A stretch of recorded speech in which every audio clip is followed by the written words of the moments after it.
జీవితం ఎక్కడిదక్కడ ఆగిపోలా, దినదినం సాగిపోతుంది.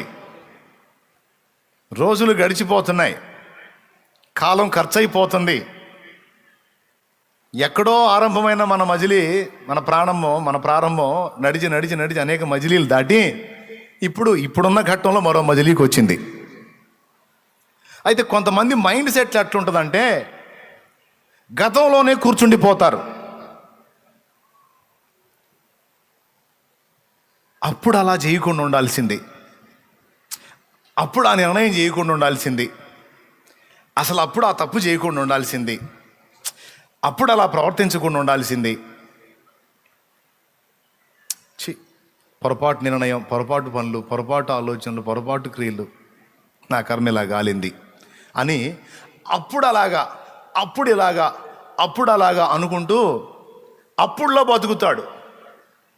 అప్పుడులోనే బతుకుతుంది. బాగానండి అమ్మా, బాగానండి. ఎప్పుడులో బతుకుతారు? గడిచిపోయిన అప్పుడులో. ఎప్పుడులో? పెద్దగా చెప్పండి. ఎప్పుడులో? అప్పుడులోంచి బయటికి రారు. అప్పుడు ఎప్పుడో అయిపోయింది. ఇప్పుడు సంగతి పట్టించుకోరు. అప్పుడు సంగతిని తలంచుకొని ఇప్పుడు ఏడుస్తా తిరుగుతుంటారు.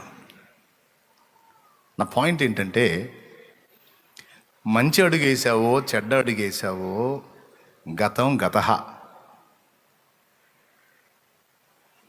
నువ్వు అప్పుడులోకి పోయి అప్పుడుని ఏమన్నా మార్చగలవా? ఇప్పుడు మళ్ళీ అడుగుతా, నువ్వు ఇప్పుడు అప్పుడులోకి పోయి అప్పుడుని మార్చగలవా? ఇప్పుడు చెప్పరేమి, కష్టం అయిపోయింది.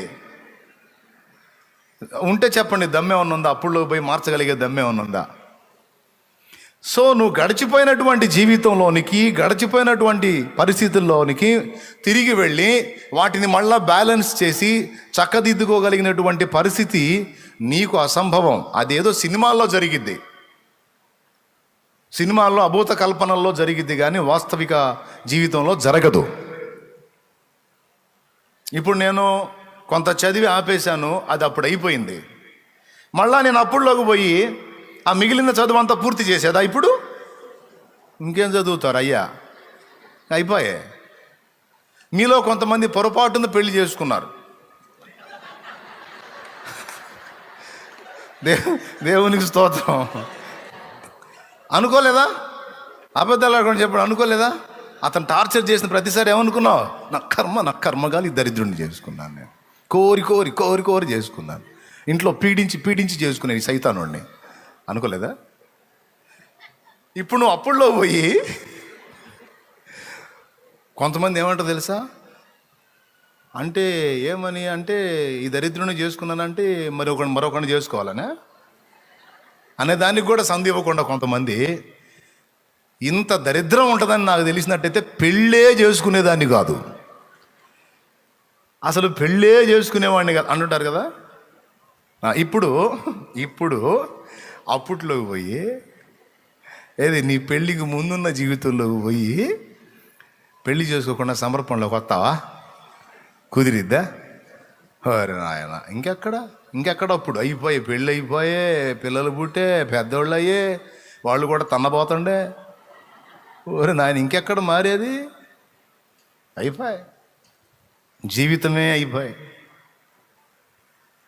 కాబట్టి మారదది. అలా గతంలోనికి ప్రయాణం చేయగలిగేటువంటి వ్యక్తి ప్రస్తుతంలోకి, గతంలోనికి, భవిష్యత్తులోకి ప్రయాణం చేయగలిగే సత్తా ఉన్నవాడు దేవుడు ఒక్కడే. ఆయన మాత్రమే అన్ని కాలములలో ఉన్నవాడు. ఇక మనం మళ్ళీ గతంలోకి ప్రయాణం చేయలేం. ఇక్కడ నా పాయింట్ ఏంటంటే, నిన్నట్లోనే నువ్వు ఆగిపోయావు. నిన్నటి ఆలోచనలతో నేడు కృంగిపోతున్నావు, కానీ నీకు రేపు ఉందన్న సంగతి మర్చిపోయావు. గడిచిపోయినటువంటి గతంలోనికి నువ్వు ప్రవేశించి దాన్ని మార్చలేవు, కానీ నీ ముందున్న భవిష్యత్తును నువ్వు శాసించగలవు. కొట్టు, ఇప్పుడు కొట్టు, కొట్టు, గట్టి కొట్టు.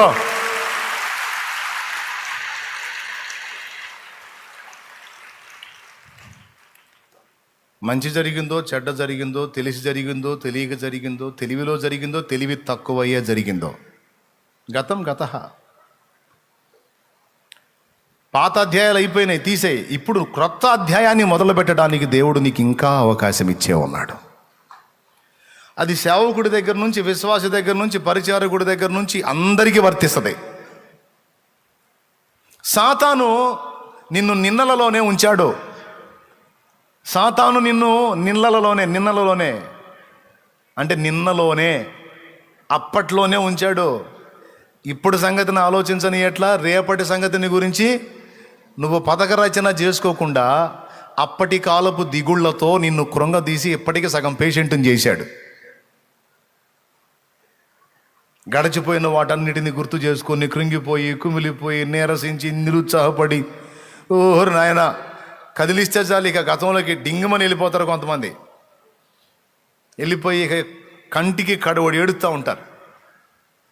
పురుషులు ఉన్నారట బాధపడేవాళ్ళు, స్త్రీలు ఉన్నారు. అది ఏ విషయంలోనైనా సరే బిడ్డ గుర్తుపెట్టుకో, ఏ విషయంలోనైనా సరే నువ్వు వాటిని విడిచిపెట్టాలి. అవి అయిపోయినాయి, వాటిని నువ్వు శాసించలేవు, మార్చలేవు, అయిపోయినాయి. ఇది పౌలు నేర్పుతున్నాడు మనకి. వెనకున్నవి మరచి అంటే అర్థం ఏంటి? కాలంలో ముందుకు పరిగెత్తుతున్నా, కాలంలో ముందుకు పరిగెత్తుతున్నా. ఇప్పుడు మొన్నటి నుంచి నిన్నటికి పరిగెత్తాం, ఇప్పుడు నిన్న నుంచి ఈ రోజులో పరిగెత్తాం, ఇప్పుడు ఈరోజు పరిగెత్తుతున్నాం. ఎక్కడికి? మంగళవారం నుంచి బుధవారంలోనికి, ఈరోజు నుంచి రేపట్లోనికి పరిగెత్తుతున్నాం. పరిగెత్తుతున్నప్పుడు మరి నిన్నటి సంగతి, మొన్నటి సంగతి, అటు మొన్నటి సంగతి దాటొచ్చాం. ఇప్పుడు ముందున్నాయా వెనకున్నాయా? దండం పెడతా, పెద్ద చెప్పండి. అసలుకి అన్నం కూడా సరిగ్గా తినలేదు, చెప్పండి, గట్టిగా చెప్పండి. ముందున్నాయా వెనకున్నాయా? ఆయన అన్నాడు, అది మంచి చేశానో చెడ్డ చేశానో, పెద్ద సేవ చేశానో చిన్న సేవ చేశానో, 100 మందిని రక్షించానో 1000 మందిని రక్షించానో, 100 మందికి సాయం చేశానో లేదా 100 మందికి నష్టం కలిగించానో అంత గతం. సేవకుడా, అది గతం. విశ్వాసి, నువ్వు తెలివైన అడుగులు వేసావో, దాన్ని వెలుగులోకి నడిపించుకున్నావో, చీకట్లో తోసేసుకున్నావో, అది గతం. నువ్వు 100 ఆలోచనలు చేసినా, 100 సార్లు జుట్టు పీక్కున్నా, నువ్వు ఆ గతాన్ని మార్చలేవు. అందరికి అర్థమైందా? మరసవా? అయిపోయింది అది. కానీ నీ ముందు సుందరమైన భవిష్యత్తు ఉంది. దేవుడు దాన్ని నీ ముందు ఉంచి పెట్టాడు. గతకాలపు ఆవేదనలలో భవిష్యత్తును కూడా నిర్వీర్యం చేసుకుంటావా? గతకాలపు ఆవేదనలలో అందులోనే బతికేస్తూ దేవుడు నీ ముందుంచినటువంటి ఒక సుందర భవిష్యత్తు, ఆశీర్వాదకరమైన భవిష్యత్తును నిర్వీర్యం చేసుకుంటావా? లేకపోతే గతాన్ని మరచిపోయి, కొన్ని మరచిపోకూడనివి ఉన్నాయి, కొన్ని మర్చిపోవాల్సినవి ఉన్నాయి. దేవుడు మన ఎడల చేసినటువంటి కార్యాలను మనం మర్చిపోకూడదు. ఇతరులు మన ఎడల చేసిన కార్యాలను మనం మర్చిపోకూడదు. మేలులను మనం ఇచ్చిన వాటిని మర్చిపోవాలి. మనం చేసిన పుణ్యకార్యాలు మర్చిపోవాలి. మనం రక్షించిన ఆత్మల సంఖ్యను మర్చిపోవాలి. మనం చేసిన భక్తి, ఆత్మీయ అనుభవాలు. అప్పట్లో అండి ఒకసారి అయితే 3 రోజులండి, 3 రోజులు అసలు పరిశుద్ధాత్మలో నింపబడి, అసలు మామూలుగా పొర్లాడానా? ఆత్మతో నింపబడి అసలు మామూలు కాదండి. నన్ను ఎవరూ ఆపలేకపోయారు, అంత అభిషేకం. మరి ఇప్పుడేమైందండి? కొంతమంది అప్పట్లో నేను అంత చేశాను, అప్పట్లో నేను ఇట్లా చేశానని ఇప్పుడు సల్లారిపోయి కూర్చున్నారు. నాయనా, నువ్వు బాగా భక్తి సాధన చేసి అప్పట్లో మండితే ఆ మంట మర్చిపో. ఇప్పుడే క్రొత్తగా భక్తి ప్రారంభించినట్టు మళ్ళా నువ్వు అదే మంటను మించి మండాలి. ఇది వాస్తవం. కానీ అప్పటి కాలపు మంటల్ని తలుచుకొని, ఏమండి, అప్పటి కాలపు మంటల్ని తలుచుకొని ఇప్పుడు ఆ వేడి కొనసాగిద్ది అంటే ఎట్ట కొనసాగిద్ది? నువ్వు మంచి చేస్తే ఆ మంచి ఫలాలు అప్పుడే, నువ్వు చెడ్డ చేస్తే ఆ చెడ్డ జ్ఞాపకాలు అప్పుడే. వాటిని గురించి ఇప్పుడు తలుచుకొని కుమిలిపోయి కురింగిపోయి నిరాశ నిస్పృహల్లో బ్రతకడం ఏంటి?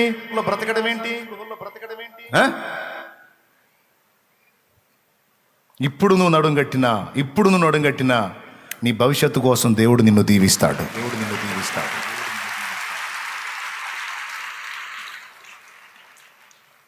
ఆనాడు దేశం ఓట్లేసింది ఒక గవర్నమెంట్కి.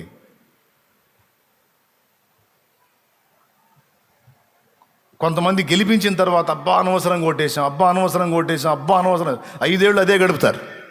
అబ్బా అనవసరం కానీ అయిపోయింది బాబు. ఇంకేం అబ్బా లేదు, అమ్మ లేదు, అయ్యా లేదు, అయిపోయాయి. ఇప్పుడు చేయాల్సిందేంది? రాబోతున్నటువంటి రోజులను నువ్వు శాసించవచ్చు. రాబోతున్న భవిష్యత్తును నువ్వు శాసించవచ్చు. ఈ ఒక్క మాట అందరి జీవితాలకి, అన్ని పరిస్థితులకు వర్తిస్తుందండి. 100 మెసేజ్ అవసరంలా, అయిపోయింది, ముగిస్తున్నా నేను. సింపుల్. నీకు బుర్ర ఉంటే ఈ ఒక్క మాట అన్ని రకాల ప్రజలకి, అన్ని రకాల పరిస్థితులకి వర్తిస్తుంది. నీ ఫ్యామిలీ గందరగోళం అయిపోయింది, కుంటుపడిపోయింది. భర్త బాగలేడు అన్నావు, లేదా నువ్వు బాగలేవు అన్నావు, లేదా పిల్లల మాటలు లేదన్నావు, గతం అయిపోయింది. కనీసం ఇప్పుడు నువ్వు నడుం కట్టి నిలబడితే, కనీసం ఇక నుంచైనా నువ్వు సరిగ్గా అడుగులు వేయగలిగితే ఉన్నదాన్ని నువ్వు కంట్రోల్ చేయడానికి ఇప్పుడు నీకు అవకాశం ఉంది.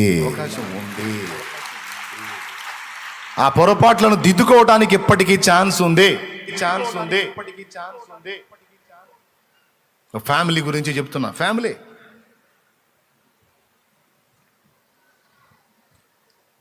మా తల్లిదండ్రులు అట్లా చేశారు, మా తల్లిదండ్రులు మాకు దరిద్రం తీసుకొచ్చి పెట్టారు, మా బతుకులు ఇలా తగలబడ్డాయి, ఏం చేద్దాం, వాళ్ళకి తెలివి లేదు, వాళ్ళు అట్లా చేశారు అని ముసలోళ్ళని తిడతా కూర్చుంటాడు ఒక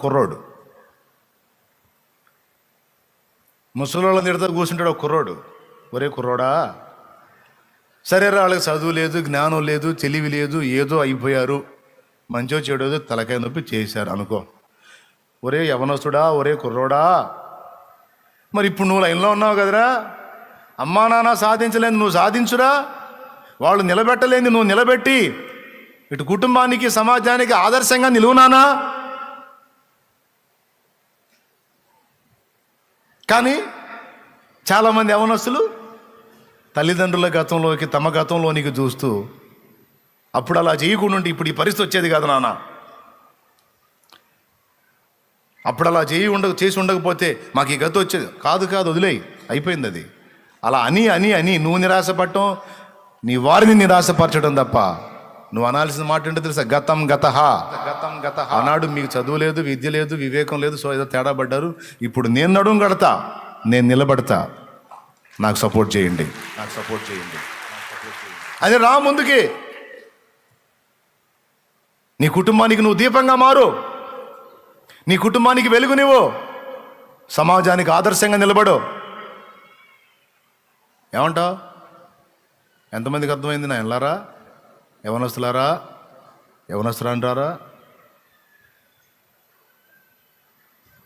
నా ఫ్రెండ్స్ వల్ల నేను ఇలా అయిపోయాను అన్నయ్య. అసలు ఫస్ట్ నుంచి కూడా నేను గ్రహించుకోలేకుండా చేశాను. అప్పుడు అసలు వాళ్ళ స్నేహం పట్టి అప్పుడు అలాగ అయిపోయింది. వాళ్ళ వల్ల నేను ఇలాగ అయిపోయానంటే ఇప్పుడు మాత్రం మించిపోయింది ఏముంది?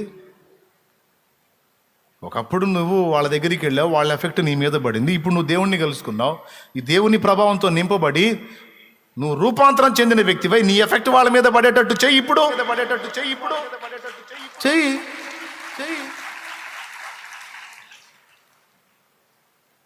నా జీవిత అనుభవం, ఇప్పుడు నేను చెప్పిన 2 విషయాలు కూడా నా వ్యక్తిగత జీవిత అనుభవాలు. నీకు కూడా చెప్తున్నా. ఏదో అట్ట చేసాడు ఇటు చేశాడు అని నేను చనుక్కోవచ్చు, కొనుక్కోవచ్చు, బాధపడవచ్చు. దానివల్ల వాళ్ళు బాధపడటం, నేను బాధపడటం అది కాదు కదా. ఇప్పుడు వాట్ నెక్స్ట్, ఏం చేయాలి? దీనికి వాళ్ళకి తెలియదు, సరైనటువంటి రూట్ అర్థం కాల, తేడా పడ్డారు. నేను తీసుకుందాం, నేనే నడుము కడదాం, నా కుటుంబానికి నేనే దిక్సూచి అవుతాను. మునిగిపోతున్న పడవలాగుంది నా ఫ్యామిలీ, అవసరమైతే నేను దాన్ని కాపాడుకోవాలి. నడుము కట్టాం, కుటుంబంతో మాట్లాడాం, ప్రార్థన చేశాం, దేవుడిని హత్తుకున్నాం, దేవుడిని తెలుసుకున్నాను, క్రమశిక్షణ నేర్చుకున్నాను, నా ఫ్యామిలీకి నేర్పుకున్నాను. చిన్నగా దాన్ని ఎట్లనన్నా కానీ ఒడ్డుకు తీసుకొని రావాలని తగ్గించుకోవాల్సిన దగ్గర తగ్గించుకున్నా, విరిగిపోవాల్సిన దగ్గర విరిగిపోయాం. మరి నాయకత్వం అంటే కుటుంబానికైనా, సంఘానికైనా, సమాజానికైనా విరిగిన వాడే నాయకుడిగా పనికొస్తాడు. ఎచ్చులు పడేవాడు పనికిరాడు.